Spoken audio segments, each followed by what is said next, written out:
حضور صلی اللہ علیہ وسلم نے نا فجر کی نماز پڑھائی، فجر کی، اور حضور فجر کی نماز پڑھا کے فرمانے لگے بھئی کسی بندے نے روزہ رکھا ہوا ہے آج؟ حضرت عمر کہتے ہیں رات کو میرا ارادہ تھا رکھوں، پر سویرے پھر میں نے گرا دیا، نہیں رکھا۔ حضور نے دوسری دفعہ پوچھا بھئی کسی نے روزہ رکھا ہے؟ تو حضرت صدیق کے اوپر نے ہاتھ کھڑا کیا، عرض کی یا رسول اللہ میں نے رکھا ہوا ہے۔ آپ حکم نہ دیتے تو نہ بتاتا، پر روزہ رکھنا بھی آپ نے توجہ دلائی ہے تو حکم بھی آپ کا بتاؤ تو بتا دیا۔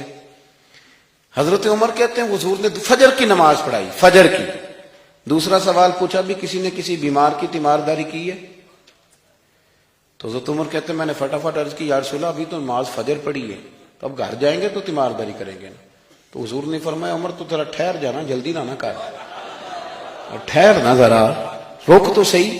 تو حضرت عمر فاروق رضی اللہ تعالیٰ عنہ فرماتے ہیں میں چپ کر گیا، حضور نے فرمایا بتاؤ بھی کسی نے تیمارداری کی ہے؟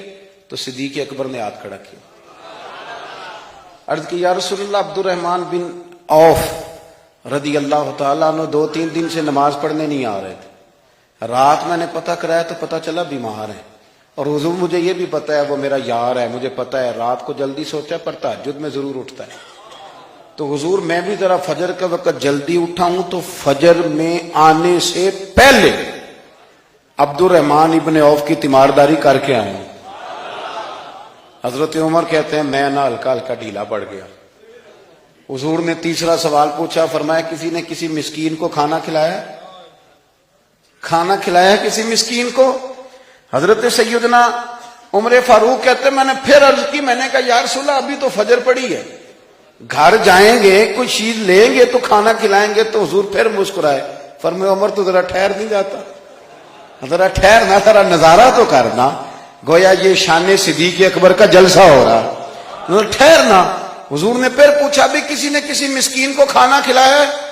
تو حضرت عمر کہتے ہیں لوگ سارے دائیں بائیں دیکھ رہے تھے اور میں چپ کے ابو بکر کو دیکھ رہا تھا، کہ مجھے پتا تھا کہ بولنا اسی نہیں ہے، اور دل میرا کر رہا تھا کہ کہہ دوں دیو جناب جواب، دل میرا کر رہا تھا۔ وہ سمجھ گئے تھے کہ سونا راضی کن کاموں میں ہو، بس یہ نقطہ انہوں نے پا لیا تھا۔ حضور نے فرمایا بتاؤ کسی مسکین کو روٹی کھلائی ہے؟ تو جناب سیدنا صدیق اکبر نے ہاتھ کھڑا کیا، عرض کی یا رسول اللہ سویرے اٹھا ہوں تو چھوٹا بیٹا بھی اٹھ گیا تھا، اور میرے وضو کرتے سنت پڑھتے ماں سے کہنے لگا بھوک لگ رہی ہے، تو ماں نے 2 روٹیاں بھی پکا دیں، تو حضور ایک اس نے کھائی دوسری اس کے ہاتھ میں تھی۔ جب ہم نکلے ہیں نا گھر سے تو دروازے پہ ایک فقیر کھڑا تھا، مسکین کھڑا تھا، کہہ رہا تھا رات سے بھوکا ہوں، کوئی دروازہ کھلنے کا انتظار کر رہا تھا، ابو بکر سب سے پہلے تیرا ہی کھلا ہے۔ تو حضور میں نا اس مسکین کو ایک روٹی کھلا کے آیا ہوں۔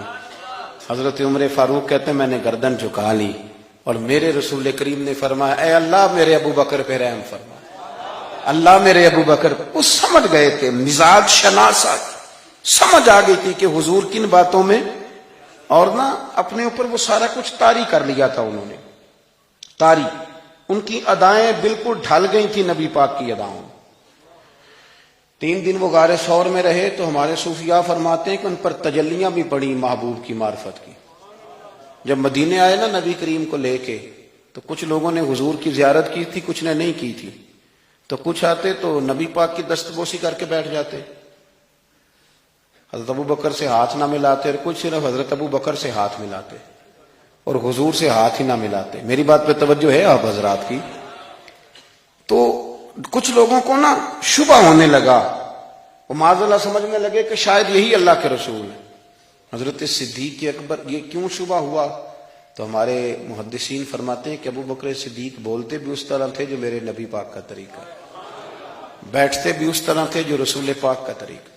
کہتے ہیں انہوں نے امامہ باندھا ہوا تھا تو جو امامے کا پیچ حضور کا ڈھیلا رہ گیا تھا ان کا بھی ڈھیلا رہ گیا تھا، اس طرح اپنے آپ کو مزاج میں ڈھالا تھا، تو من شدی من تو شدہ، میں اس طرح ڈھالا تھا مزاج میں، اس طرح کہ کوئی فرق نہیں نظر آتا تھا۔ وہ کہتے ہیں جب حضرت ابوبکر صدیق نے دیکھا نا کہ لوگوں کو تو شک ہو رہا ہے، کوئی میرے ساتھ ہاتھ ملا کے بیٹھ جاتے ہیں، تو حضرت صدیق اکبر نے کہا کوئی ایسا کام کرنا چاہیے کہ پتہ چلے آقا کون ہے غلام کون ہے۔ اٹھے، کندھوں پہ چادر تھی، وہ اتار کے نا تو حضور پہ سایہ کر دیا، لوگوں کو پتہ چل گیا کہ سایہ کرنے والا کوئی غلام ہے، اور جس پر سایہ کیا جا رہا ہے وہ آقا ہے۔ کیا خوبصورت نقطہ لکھا ہے مفسرین نے شارحین فرماتے ہیں تھوڑی دیر کے لیے، تھوڑی دیر کے لیے، تھوڑی دیر کے لیے حضرت ابوبکر صدیق نے حضور کے سر انور پر اپنی چادر کا سایہ کیا تھا۔ اللہ کے رسول نے احسان کا بدلہ یہ دیا، نیکی کا بدلہ یہ دیا کہ قیامت تک ان کی قبر پر اپنے گنبد کا سایہ فرما دیا، قیامت تک گنبد کا سایہ کر دیا ان کے مزار پر۔